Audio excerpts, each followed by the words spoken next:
జగిత్యాల జిల్లా కొండగట్టులో తిరుమల తిరుపతి దేవస్థానం executive officer Narasimhamurthy పర్యటించారు. ఈ నెల 3న టీటీడీ నిధులతో నిర్మిస్తున్న వసతి గృహాలకు AP deputy CM Pawan Kalyan శంకుస్థాపన చేయనున్నారు. ఈ సందర్భంగా స్థల పరిశీలన చేశారు టీటీడీ అధికారులు.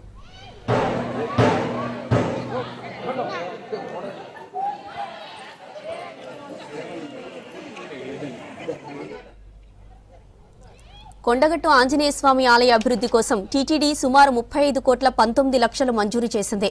ఏపీ డిప్యూటీ సీఎం పవన్ సిఫార్సుతో ఈ నిధులు కేటాయించారు. ఈ నిధులతో భక్తుల వసతి కోసం ధర్మశాల, హనుమాన్ మాల భక్తుల దీక్షా విరమణ మండపం వంటి నిర్మాణాలు చేపట్టనున్నారు. ఇందుకోసం ఎల్లుండి పవన్ కళ్యాణ్ కొండగట్టుకు రానున్నారు.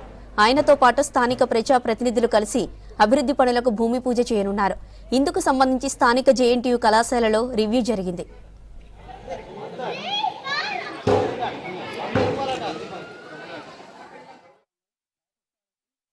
ముందుగా నమస్కారం మీడియా మిత్రులకు.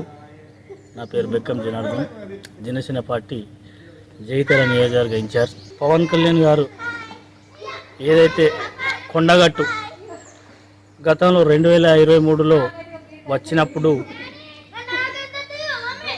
కొండగట్టు ఈవో మరియు భక్తులు సామర్థ్యం కొరకు అప్పుడున్న టెంపుల్ అధికారులందరూ మా పవన్ కళ్యాణ్ గారికి, మా అధినేత గారికి ఇక్కడ మన భక్తులకు స్వామి మా విరమాల చేసేందుకు మాకు భవనం లేదు, చాలా ఇబ్బంది ఉంది అని అప్పుడున్న ఈవో గారు చెప్పడం వల్ల ఈరోజు కొండగట్టులో మాకు భక్తులకు, మా పార్టీ నాయకులకు కానీ భక్తులకు కానీ ఒక మంచి మాకు పేరు వచ్చింది. ఈరోజు భక్తుల సామర్థ్యం కొరకు ఈరోజు 35 కోట్ల 19 లక్షల రూపాయలు టీటీడీ ద్వారా సిఫార్సు చేయించడం జరిగింది.